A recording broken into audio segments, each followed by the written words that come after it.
आप सभी का मेरे YouTube चैनल स्टार ज्ञानदीप पर स्वागत है। आज 23 फरवरी 2022 को प्रथम पाली में हुई परीक्षा संस्कृत विषय के सेट ई के सभी 100 वस्तुनिष्ठ प्रश्नों को हल करेंगे। बिना समय गवाए हुए चलते हैं प्रश्न संख्या 1 पर। अंत्येष्टि संस्कार कब होता है? ए ऑप्शन होगा मरणोपरांत। प्रश्न संख्या 2, जन्म पूर्व कितने संस्कार होते हैं? तो 3, ऑप्शन सी। प्रश्न संख्या 3, समावर्तन संस्कार का उद्देश्य क्या है? ए ऑप्शन होगा गुरुगृह से गृहस्थ जीवन में प्रवेश करना। प्रश्न संख्या 4 की ओर, किस संस्कार के साथ लोग वास्तविक गृहस्थ जीवन में प्रवेश करते हैं? तो विवाह, ऑप्शन बी। प्रश्न संख्या 5, नीति श्लोका पाठ किस ग्रंथ से संकलित है? तो विदुर नीति, ऑप्शन ए। प्रश्न संख्या 6, विद्या की रक्षा किससे होती है? तो सत्य से, ऑप्शन ए सही होगा। प्रश्न संख्या 7, नीति श्लोका पाठ के आधार पर सुख देने वाली क्या है? तो अहिंसा। प्रश्न संख्या 7 का ऑप्शन होगा डी। चलते हैं अगले प्रश्न। प्रश्न संख्या 8, नीति श्लोका पाठ में कितने श्लोक हैं? तो 10 श्लोक हैं, ऑप्शन बी। प्रश्न संख्या 9, राम प्रवेश राम को छात्रानाम अध्ययनम तप का उपदेश किसने दिया? तो गुरु ने, ऑप्शन सी सही होगा। राम प्रवेश राम का जन्म किस गांव में हुआ था? तो ऑप्शन डी, भिखना टोला। 11 नंबर प्रश्न, स्वर्णमय पात्र से किसका मुंह ढका हुआ है? तो सत्य का, ऑप्शन बी। प्रश्न संख्या, चंचल पद कौन सी संधि है? तो ऑप्शन सी, विसर्ग। 13 नंबर प्रश्न, किसमें पद अपनी अपनी विभक्ति को छोड़कर मिलते हैं? तो समास, ऑप्शन बी। प्रजातंत्रम का विग्रह क्या होगा? तो प्रजातंत्रम, ऑप्शन बी। प्रश्न संख्या 15, पृथक अवयव में के योग में कौन सी विभक्ति नहीं होती है? तो चतुर्थी विभक्ति नहीं होती है, ऑप्शन ए सही होगा। प्रश्न संख्या 16, यस्य च भावेन भाव लक्षणम सूत्र का उदाहरण क्या है? तो ऑप्शन इसका ए सही होगा। ऐसे यदि इसके अन्य ऑप्शन भी सही होंगे तो आप कमेंट सेक्शन में जरूर बताएंगे।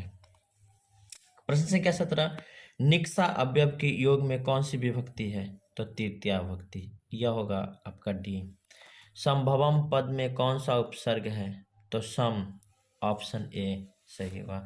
धनुषा के मूल शब्द क्या है?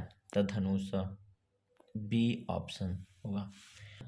प्रश्न संख्या 20, अस्थि किस धातु का रूप है? तो अस, ऑप्शन ए सही होगा। प्रश्न संख्या 11, किम त्रल से कौन सा अवयव बनेगा? तो कुत्र, ऑप्शन बी सही होगा। 22 नंबर प्रश्न में, पृष्ठवान में कौन सा प्रत्यय है? तो सांच, ऑप्शन बी इसका सही आंसर होगा। 23, प्रश्न संख्या 23, हन धातु के लट लकार प्रथम पुरुष बहुवचन का रूप कौन सा है?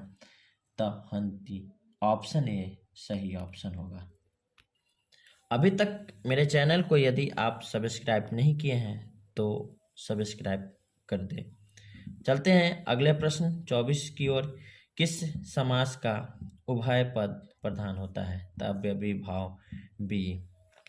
प्रश्न संख्या 25, किस पद में स्वर संधि है? तो शयनम, ए ऑप्शन ए। प्रश्न संख्या 26, कन्नकम का संधि विच्छेद क्या होगा?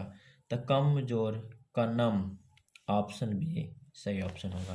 प्रश्न संख्या 27, एतत् श्रुत्वा की संधि क्या होगी? तो ऑप्शन ए सही होगा, एत तत् श्रुत्वा। चलते हैं अगले प्रश्न। प्रश्न संख्या 28, कर्ण अस्य दानवीरता पाठ किस ग्रंथ से संकलित है? तो कर्ण भार रूपक से, ए ऑप्शन सही होगा। प्रश्न संख्या 29, वास्तव में अशांति के कितने कारण हैं? तो 3, ऑप्शन बी सही होगा। शास्त्रकारा पाठ किस शैली में है? तो यह होगा उपदेशात्मक, ऑप्शन डी सही होगा। प्रश्न संख्या 31, मिथकत्वा में से कौन सा अव्यय बनेगा? तो मिथ्वा, ऑप्शन बी सही होगा। सभी प्रश्न सेटों के प्रश्न एक ही होते हैं, सिर्फ उसका नंबर अलग अलग होता है। आप लोग वीडियो को रोककर सभी प्रश्नों को मिलाएंगे। चलते हैं अगले प्रश्न 32, सर्वदा में कौन सा तद्धित प्रत्यय है? तो थाल होगा, ऑप्शन बी। रज का स्त्रीलिंग रूप क्या होगा? तो रज्जकी, ऑप्शन डी। प्रश्न क्या 34, अनोरणीयान महियान पदांश के रिक्त स्थान में कौन सा पद होगा? महतो, ऑप्शन ए सही होगा। मंगलम पाठ में कितने मंत्र हैं? तो 5, ऑप्शन बी सही ऑप्शन है। पटना में हमेशा युद्ध, आग और बाढ़ का भय रहेगा, किसने कहा था? भगवान बुद्ध, ऑप्शन ए। प्रश्न संख्या 37, काव्य मीमांसा के कवि कौन है? तो राजशेखर, ऑप्शन बी। 38 नंबर प्रश्न, अलस कथा पाठ किस ग्रंथ से संकलित है? ऑप्शन सी, पुरुष परीक्षा। चलते हैं अगले प्रश्न 39, अलस कथा कैसी कथा है? यह चूंकि हास्य कथा, ऑप्शन बी। प्रश्न संख्या 40, अच्युत राय कहाँ के राजा थे? तो विजयनगर, ऑप्शन ए। 41 नंबर प्रश्न, भवतः शब्द के षष्ठी बहुवचन का रूप क्या होगा? तो भवताम, ऑप्शन डी। 42 नंबर प्रश्न में तिष्ठति में धातु क्या है? तो तिष्ठ, ऑप्शन बी। 43 नंबर प्रश्न, तो मुना प्रत्यय से बना अवयव कौन सा है? तो हन तुम, ऑप्शन बी सही होगा। 44 नंबर प्रश्न, राघव में कौन सा तद्धित प्रत्यय है? तो इसमें अव प्रत्यय होगा, तद्धित प्रत्यय अव, ऑप्शन में कहीं नहीं है। इसे देखेंगे कि बोर्ड का क्या आंसर आता है। चलते अगले प्रश्न 45, निपुणा में कौन सा स्त्री प्रत्यय है? तो टाप, डी। व्याघ्र पथिक कथा किस ग्रंथ से संकलित है? तो हितो उपदेश, ऑप्शन ए सही होगा। बाघ के हाथ में क्या था? तो कुश, ऑप्शन सी सही होगा। चलते हैं प्रश्न संख्या 48, व्याघ्र पथिक कथा में कुत्रत्वा कनकम किसका कथन है? तो बाघ का, ऑप्शन ए सही होगा। किसके बिना ज्ञान भार है? तो ध्यान के बिना, ऑप्शन बी सही होगा। साधु के स्त्रीलिंग रूप क्या होगा? Sadhvi, option D. तस्मीना पद के मूल रूप क्या होगा? अतस्य, ऑप्शन डी सही होगा। अभी तक हमने 50 प्रश्नों को किया। अभी तक आप मेरे चैनल को सब्सक्राइब नहीं किए हैं तो सब्सक्राइब जरूर कर दें, लाइक, शेयर और कमेंट भी जरूर करें।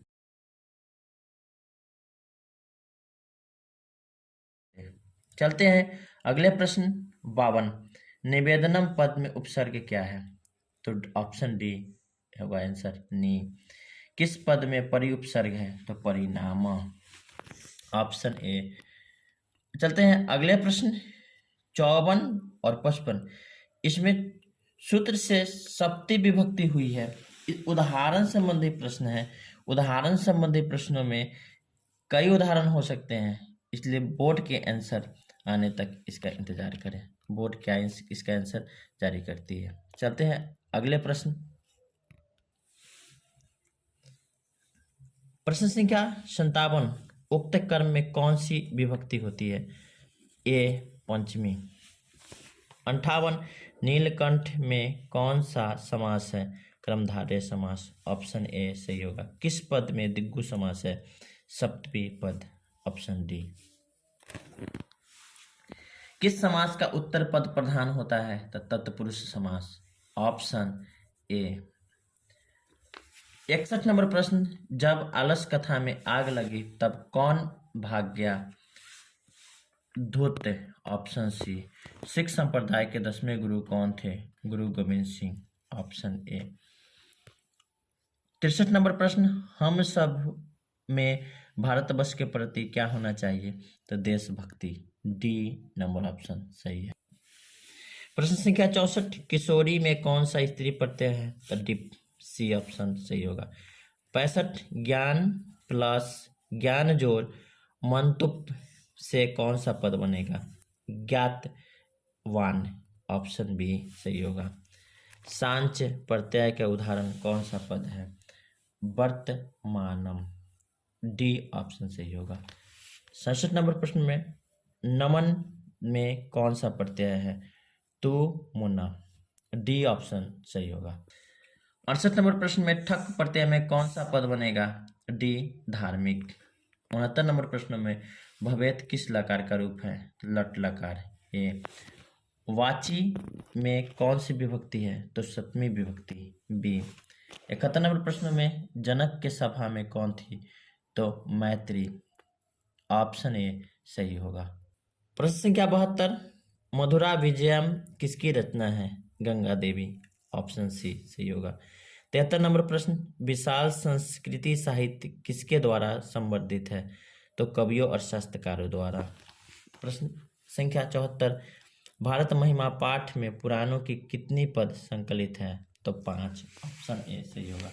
भारत महिमा पाठ में गायंती देवा किल गीतकानी डैश पद किस पुराण से संकलित है? तो विष्णु पुराण। प्रश्न संख्या 76, भारत भूमि शब्दा किससे सेवित है? तो इन सभी से, सागरों से, नदियों से, पर्वत और झरनाओं से, इन सभी से। 77 नंबर प्रश्न, गर्भाधारण संस्कार का प्रायोजन क्या है? तो इनमें सभी। ऑप्शन डी सही होगा। गर्भ रक्षा, गर्भवती की रक्षा, गर्भस्थ शिशु के संस्कारोपण, इसलिए ऑप्शन डी सही होगा इनमें सभी। नद समुद्रे अस्ति गच्छन्ति रेखांकित पद प्रश्न निर्माण निम्न में से कौन सा है? के। Option A. मिथिला में वीरेश्वर कौन थे? मंत्री। ऑप्शन ए सही होगा। प्रश्न संख्या 80, गोलघर कहाँ है? पटना में। Option B. आलसा नाम कथा का समस्त पद क्या होगा? अलस कथा। ऑप्शन बी सही होगा। तन मध्य पद में कौन सी संधि है? तो विसर्ग संधि है। Option C. मुनि रयम में किन किन वर्णों की संधि हुई है? तो विसर्ग जोड़ अ, अर्थात डी ऑप्शन सही होगा। वीडियो अच्छा लगे तो लाइक, कमेंट, शेयर और सब्सक्राइब जरूर करेंगे। अगले प्रश्न की ओर पित्रादेश का सही संधि विच्छेद क्या है? तो पितृ जोड़ आदेश। Option D. 85 नंबर प्रश्न, नी जोड़ रोग की संधि क्या है? निरोग। Option B. नरेश किस संधि का उदाहरण है? स्वर संधि। Option B. 87 नंबर प्रश्न, किस समास के प्रथम पद नकारात्मक होता है? ऑप्शन सी नर। सी सही ऑप्शन होगा। प्रश्न संख्या 88, वही अव्यय के योग से कौन सी विभक्ति होती है? इसमें पंचमी विभक्ति है। ए ऑप्शन सही होगा। प्रश्न संख्या 90, बी उपसर्ग किस शब्द में है? तो विवाह। Option B. दलित ग्रामवासी पुरुष की कथा किस पाठ में है? तो क्रमवीर कथा। ए। स्वामी दयानंद का जन्म किस राज्य में हुआ था? तो गुजरात। Option C. स्वामी दयानंद के बचपन का क्या नाम था? तो मूल शंकर। ऑप्शन बी सही होगा। रात्रि जागरण छोड़ मूल शंकर कहाँ चले गए? तो गुरु के खोज में। Option B. 95 नंबर प्रश्न, स्वामी दयानंद घर छोड़कर घूमते हुए कहाँ पहुंचे? तो मथुरा। ऑप्शन बी सही ऑप्शन हो। 96 नंबर प्रश्न, डीएवी विद्यालय की स्थापना कब हुई? क्योंकि डीएवी दयानंद एंग्लो वैदिक कॉलेज की स्थापना लाला हंसराज ने सन 1886 में लाहौर में की थी और उसकी शाखाएं पूरे देश और अन्य देशों में भी है। यह चूंकि 1886 में इस तरह के कोई ऑप्शन नहीं है। यदि आपको इनमें से कोई ऑप्शन लगे तो आप हमें कमेंट सेक्शन में बताएंगे। 97 नंबर प्रश्न में मंदाकिनी का अर्थ क्या है? तो मंदाकिनी गंगा नदी है, ऑप्शन ए। 98 नंबर प्रश्न में मंदाकिनी वर्णन पाठ कहाँ की गंगा का वर्णन है? तो चित्रकूट की, ऑप्शन बी सही ऑप्शन होगा। मंदाकिनी वर्णन पाठ में कवि कौन है? तो वाल्मीकि, ऑप्शन सी सही होगा। आज के अंतिम प्रश्न और 100वें प्रश्न, राम ने विलास लक्षण से किसको संबोधित किया है? तो सीता को, ऑप्शन ए। 23 फरवरी के प्रथम पाली में हुई परीक्षा के ई सेट के सभी प्रश्नों को हल किया। इसमें यदि किसी प्रश्न पर आपको शंका हो तो उसे कमेंट सेक्शन में जरूर बताएंगे। यदि यह वीडियो अच्छा लगा तो लाइक, कमेंट, शेयर और सब्सक्राइब जरूर करें। धन्यवाद।